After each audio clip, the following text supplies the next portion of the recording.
Hello friends, welcome back to my channel. இன்னைக்கு வந்து நம்ம fridge cleaning எப்படி பண்றதுன்னு தான் பார்க்க போறோம். இன்னைக்கு என்னோட fridge ஃபுல்லா நான் வந்து க்ளீன் பண்ண போறேன். fridge cleaning பத்தி சில டிப்ஸும் நம்ம எப்படி சீக்கிரமா க்ளீன் பண்றதுங்கற ஐடியாவையும் நம்ம இந்த வீடியோல பார்க்கலாம். நான் வந்து இப்போ என்னோட fridge க்ளீன் பண்றதுக்கு மூணு திங்ஸ் மட்டும் யூஸ் பண்றேன். ஒன்னு என்னன்னா இது வந்து ஆல் பர்பஸ் கிளீனர், முன்னாடி ஸ்ப்ரே இருக்க மாதிரி வைக்கோங்க. இது வந்து நார்மல் கிளாத் துணி ஒன்னு, அப்புறம் ஒரு பிரஷ். இது மூணு தான் நான் இப்போ ஃப்ரிட்ஜ் கிளீனிங்க்கு யூஸ் பண்ண போறேன். இப்போ வாங்க எப்படி கிளீன் பண்ணலாம்னு பார்க்கலாம். இப்போ ஃபர்ஸ்ட் நம்ம ஃப்ரிட்ஜ் கிளீன் பண்றதுக்கு முன்னாடி எப்பவுமே திங்ஸ் எல்லாம் வந்து கம்மியா இருக்கும்போது ஃப்ரிட்ஜ் கிளீன் பண்ணோம்னா நமக்கு ரொம்ப ஈஸியா இருக்கும்.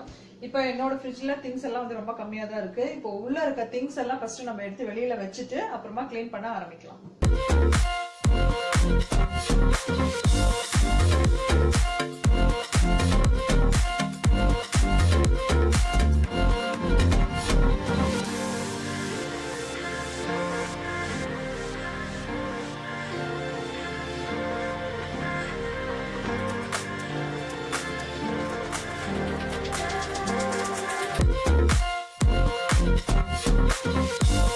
இப்போ ஃப்ரிட்ஜுக்குள்ள இருந்த திங்ஸ் எல்லாத்தையும் எடுத்தாச்சு.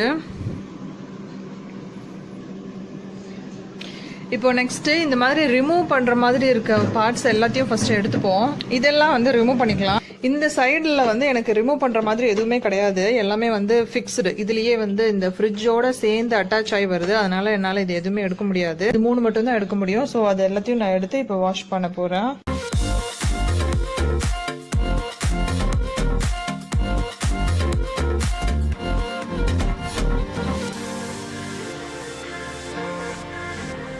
வெஜிடபிள் ட்ரே எடுத்ததுக்கப்புறம் கீழெல்லாம் வந்து கொஞ்சம் டஸ்ட்டாக இருந்தது. அது ஒரு ட்ரை கிளாத் வச்சு நம்ம ரஃபாக துடைச்சிக்கலாம். ஃபஸ்ட்டு துடைக்கிற துணி வந்து மைக்ரோ ஃபைபர் கிளாத்தாக இருந்ததுன்னா நம்ம அழுக்கெல்லாம் ஈஸியாக அப்சார்ப் பண்ணிடும், நமக்கு துடைக்கிறதுக்கும் ஈஸியாக இருக்கும்.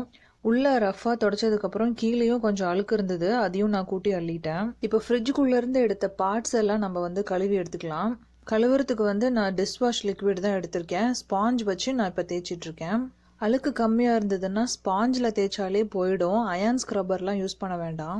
சப்போஸ் அழுக்கு அதிகமாக இருந்ததுன்னா நீங்கள் வாஷ் பண்ணுறதுக்கு 10 நிமிஷத்துக்கு முன்னாடியே பேக்கிங் சோடாவை லைட்டாக தூவி விட்டுட்டு 10 நிமிஷம் கழித்து நீங்கள் வாஷ் பண்ணிங்கன்னா உங்களுக்கு ஈஸியாக அழுக்கெல்லாம் எடுத்துக்கலாம்.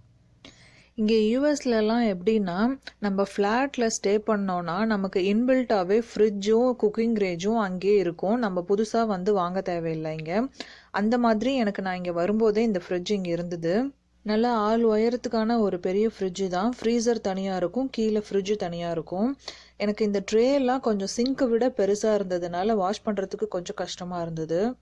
இப்போ ஒரு சில ஃப்ரிட்ஜிலலாம் மேலே ஃப்ரீசரில் ஐஸ் கட்டி ஃபுல்லாக நிறைஞ்சிடும். அப்படி சப்போஸ் இருந்ததுன்னா நீங்கள் க்ளீன் பண்ணணும்னு நினச்சிங்கன்னா ஒரு 2 மணி நேரத்துக்கு முன்னாடியே நீங்கள் ஸ்விட்ச் ஆஃப் பண்ணிவிடுங்க. அப்போ தான் வந்து உங்களுக்கு டீஃப்ராஸ்ட் ஆகும். ஸ்விட்ச் ஆஃப் பண்ணுறது மட்டும் இல்லாமல் டீஃப்ராஸ்ட் பட்டன் உள்ளே இருக்கும், அதையும் நீங்கள் ஆன் பண்ணி விடணும். அப்போ தான் உங்களுக்கு ஐஸ் எல்லாம் மெல்ட் ஆகி தண்ணியாகும். அதுக்கப்புறம் உங்களுக்கு துடைக்கிறதுக்கு ஈஸியாக இருக்கும். எப்போ ஃப்ரிட்ஜை துடைச்சாலுமே கண்டிப்பாக ப்ளக்கை வந்து ரிமூவ் பண்ணிவிட்டு துடைக்க ஆரம்பிங்க, அதுதான் சேஃபும் கூட. நான் ஃப்ரிட்ஜில் வந்து திங்ஸ் அவ்வளோக்கு நிறையா அடைச்சி வைக்க மாட்டேன், அதனால் அழுக்கு வந்து கொஞ்சம் கம்மியாக தான் சேரும். ஆனால் இப்போ க்ளீன் பண்ணி 1 மாதம் ஆச்சு அப்படிங்கிறதுனால தான் நான் இப்போ க்ளீன் பண்ணிகிட்ருக்கேன். இப்போ அழுக்கு அதிகமாக சேருது அப்படின்னா நீங்கள் 2 வாரத்துக்கு ஒரு தடவை கூட ஃப்ரிட்ஜ் க்ளீன் பண்ணிக்கலாம். நான் வந்து இன்றைக்கி நார்மல் கிளீனிங் தான் பண்ணுறேன். உங்களுக்கு டீப் கிளீனிங் பண்ணணும் அப்படின்னா நீங்கள் ஃப்ரிட்ஜை வந்து ஒரு நாளைக்கு முன்னாடியே ஆஃப் பண்ணி வச்சுட்டு உள்ளே இருக்க திங்ஸ் எல்லாம் கம்ப்ளீட்டாக எடுத்துகிட்டு ட்ரே எல்லாம் வந்து சோப்பு இல்லை டிஷ்வாஷ் போட்டு நல்லா வாஷ் பண்ணிவிட்டு அதையுமே வெயிலில் நல்லா காய வச்சுட்டு எடுத்து உள்ளே போட்டிங்கன்னா ஸ்மெல் இல்லாமல் இருக்கும். பட் டீப் கிளீனிங் வந்து அடிக்கடி தேவையில்லை, ஒரு 6 months ஒன்ஸ் பண்ணால் கூட போதும்.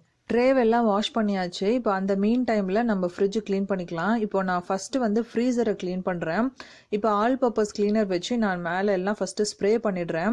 இந்த இடத்துல வந்து நீங்கள் ஸ்ப்ரே பண்ண வேண்டாம், அந்த ஹோல்குள்ளெல்லாம் போகக்கூடாது, அப்போது அதை நீங்கள் கவனமாக பார்த்துக்கோங்க. அழுக்கு அதிகமாக தெரிகிற இடத்துல நீங்கள் கொஞ்சம் ஸ்ப்ரே ஜாஸ்தியாக அடிச்சு விடுங்க. ஃப்ரிட்ஜை க்ளீன் பண்ணுறதுக்கு கண்டிப்பாக நீங்கள் இந்த மாதிரி ஒரு ஸ்ப்ரே பாட்டிலில் வாங்கிக்கோங்க, ஏன்னா இது வந்து உங்களுக்கு வேலையை ரொம்ப ஈஸியாக ஆக்கிடும். ஃப்ரிட்ஜில் வந்து எப்போவுமே இந்த மாதிரி சின்ன சின்ன ஸ்பேஸில் அழுக்கு நிறையா இருக்கும், அதனால் அந்த இடத்துல வந்து ஸ்ப்ரே வந்து கொஞ்சம் நிறையா அடிச்சு விடுங்க. இப்போ அதே மாதிரி ஃப்ரீசரோட டோர்லேயும் நம்ம எல்லாத்தையும் ஸ்ப்ரே பண்ணிக்கலாம்.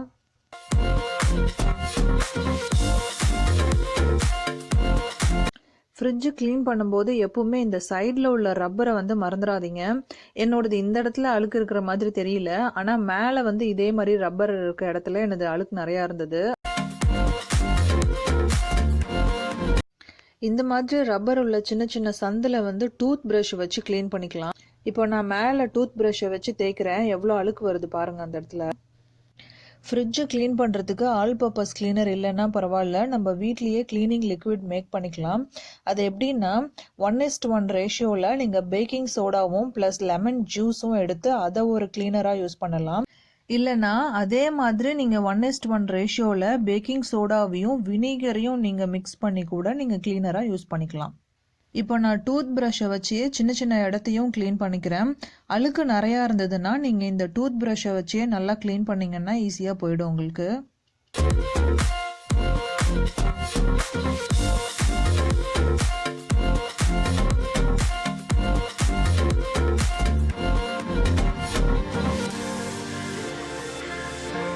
இப்போ ஃப்ரீசர் ஃபுல்லாக நல்லா தேய்ச்சாச்சு. இப்போ துணியில் வச்சு தொடச்சி எடுத்துக்கலாம். அழுக்கெல்லாம் நல்லா தேய்ச்சிட்டதுனால உங்களுக்கு தொடச்ச உடனே நல்லா பளிச்சுன்னு ஆகிற மாதிரி ஒரு ஃபீல் வரும். ஈஸியாக நம்ம லைட்டாக தொடச்சாலே அழுக்கெல்லாம் வந்துடும். நான் உங்களுக்கு 1:1 ரேஷியோவில் 2 காம்பினேஷனில் எப்படி கிளீனர் மேக் பண்ணுறதுன்னு சொன்னேன். நீங்கள் வெறுமனையே வினிகரும் ப்ளஸ் வாட்டரும் கூட நீங்கள் 1:1 ரேஷியோவில் வச்சு நீங்கள் கிளீனராக யூஸ் பண்ணிக்கலாம். சைடில் உள்ள ரப்பருக்குள்ளே வந்து ஸ்பேஸ் கம்மியாக இருக்கும், அதுவுமே நீங்கள் லைட்டாக ஓப்பன் பண்ணிங்கன்னா ஓப்பன் ஆகும். அதுலேயும் நீங்கள் துணியை வச்சு நல்லா தொடச்சி விட்ருங்க.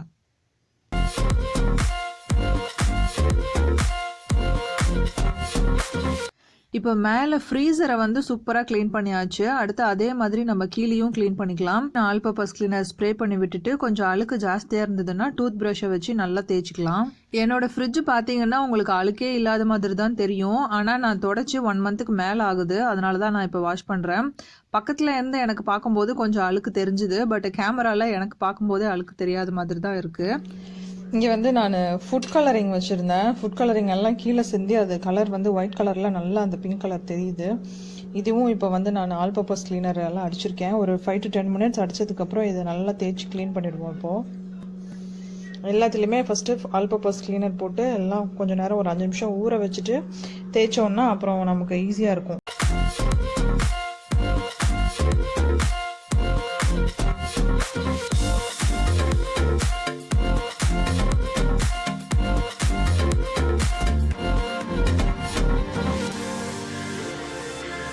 சைட் டோரில் வந்து ஃபுட் கலரிங் எல்லாம் செஞ்சுருந்ததுனால எனக்கு சைட் டோரில் தான் கொஞ்சம் அழுக்கு ஜாஸ்தியாக இருந்த மாதிரி இருந்தது. அதனால் நான் டூத் ப்ரஷ்ஷில் தான் நல்லா தேய்க்கிறேன். இப்போது ஃப்ரிட்ஜ் டோரில் பார்த்தீங்கன்னா உங்களுக்கு ஃபுட் கலர் எல்லாம் கீழே வளைஞ்சு வந்திருக்கிறது நல்லாவே தெரியுது. அது எல்லாத்தையுமே நான் டூத் ப்ரஷ்ஷை வச்சு நல்லா தேய்ச்சிட்டு அப்புறமா நான் தொடச்சேன். எல்லாமே போயிடுச்சு சுத்தமாக. இட்லி தோசை மாவு இல்லை லிக்விட்ஸ் ஏதாவது ஃப்ரிட்ஜில் ஊற்றிடுச்சுன்னா ஃப்ரிட்ஜு ஸ்பாயில் ஆகாமல் இருக்கிறதுக்கு இப்போ நிறைய ஃப்ரிட்ஜோட ட்ரே மேட்டு அவைலபிளாக இருக்குது. நம்ம அதை வாங்கி ஃப்ரிட்ஜோட ட்ரே மேலே போட்டுட்டோம்னா நமக்கு ஏதாவது ஸ்பில் ஆச்சுன்னா கூட நம்ம ஜஸ்ட்டு துணியை வச்சு தொடச்சிட்டாலே போதும். ஃப்ரிட்ஜு பார்க்குறதுக்கு ரொம்பவே நீட்டாக இருக்கும். ஃப்ரிட்ஜு ஃபுல்லாக இப்போ நீட்டாக தொடச்சாச்சு. பார்க்குறதுக்கே ரொம்ப பளிச்சுன்னு இருக்குல்ல. உங்களுக்கு ட்ரே மேட்டை கிடைக்கல அப்படின்னா நீங்கள் எமர்ஜென்சிக்கு வந்து கிச்சன் டவல் கூட யூஸ் பண்ணலாம். இந்த சைட் டோர்ஸ் பாட்டில் வைக்கிற இடத்துலலாம் வந்து நீங்கள் கிச்சன் டவல் அடியில் போட்டுட்டு அதுக்கு மேலே நீங்கள் பாட்டில் வச்சிங்கன்னா ஏதாவது ஸ்பில் ஆச்சுன்னா கூட உங்களுக்கு கிச்சன் டவல் மேலே தான் ஸ்பில் ஆகும். நீங்கள் அதை எடுத்து டஸ்ட்பினில் போட்டுட்டு திருப்பியும் வேறு புதுசாக வச்சுக்கலாம். ஃப்ரிட்ஜை தொடச்ச அந்த மீன் டைமில் இப்போ இந்த ட்ரே எல்லாம் நல்லா காஞ்சிடுச்சு. ஒரு தடவை நம்ம துணியை வச்சு தண்ணி இருந்ததுன்னா நல்லா தொடச்சிட்டு உள்ளே எடுத்து எல்லாத்தையும் ஃபிக்ஸ் பண்ணிடலாம். அப்போ பார்க்குறதுக்கு நீட்டாக இருக்கும். ஃப்ரிட்ஜில் பேட் ஸ்மெல் வராமல் இருக்கிறதுக்கு என்ன பண்ணணும்னா ஆரஞ்சோட தோல் இருக்கு இல்லையா, அதை வந்து ஒரு காற்று போகிற மாதிரி ஒரு பேக்குள்ளே வச்சு ஓரமாக ஃப்ரிட்ஜில் வச்சுட்டிங்கன்னா உங்களுக்கு பேட் ஸ்மெல் வராது. இதே மாதிரி பேக்கிங் சோடாவையும் நீங்கள் ஒரு துணியில் மடிச்சோ இல்லை ஹோல் உள்ள மாதிரி ஏதாவது ஒரு கண்டெய்னர்லேயோ வச்சு நீங்கள் ஃப்ரிட்ஜோட சைடில் வச்சுக்கலாம். ட்ரே ஃபுல்லாக உள்ளே அடுக்கியாச்சு. இப்போ வந்து ஃப்ரிட்ஜோட வெளியில் தொடச்சிக்கலாம். நான் ஃப்ரிட்ஜோட வெளியில் வந்து டைரெக்டாக நான் ஸ்ப்ரே அடிக்காமல் துணியில் ஸ்ப்ரே அடிச்சுட்டு நான் அப்படியே தொடச்சிட்ருக்கேன். ஃப்ரிட்ஜ் டோர் டெக்கரேட் பண்ணுறதுக்கு நீங்கள் ஸ்டிக்கர்ஸோ இல்லை ஏதாவது ஃப்ரிட்ஜ் மேக்னெட்ஸோ இல்லை ஃபோட்டோஸோ இருந்ததுன்னா நீங்கள் அதை எடுக்க முடிஞ்சதுன்னா எடுத்துகிட்டு நீங்கள் தொடச்சிக்கலாம். இல்லை எடுக்க முடியலன்னா நீங்கள் எம்டியாக இருக்க ஸ்பேஸ் மட்டும் தொடச்சிக்கலாம். ஃப்ரிட்ஜ் மேக்னெட்ஸ் எல்லாம் ஈஸியாக எடுத்துடலாம். அதை எடுத்துகிட்டு நம்ம துடைக்க முடிஞ்ச அளவுக்கு ஃபுல்லாக தொடச்சிக்கலாம் நீட்டாக. ஃப்ரிட்ஜோட ஹேண்டிலில் அழுக்கு இருக்கும், அதையும் நம்ம நீட்டாக தொடச்சிக்கலாம். ஃப்ரிட்ஜை சூப்பராக பளிச்சுன்னு தொடச்சாச்சு. ஃப்ரிட்ஜை எப்படி ஆர்கனைஸ் பண்ணுறது, வெஜிடபிள்ஸ் எல்லாம் எப்படி ரொம்ப நாளைக்கு ஃப்ரெஷ்ஷாக வச்சுக்கிறது, இதுக்கெல்லாம் நான் இன்னொரு வீடியோ போடுறேன். இந்த வீடியோ பிடிச்சிருந்ததுன்னா சப்ஸ்கிரைப் பண்ணுங்கள். நம்ம இன்னொரு வீடியோவில் மீட் பண்ணலாம். பாய்.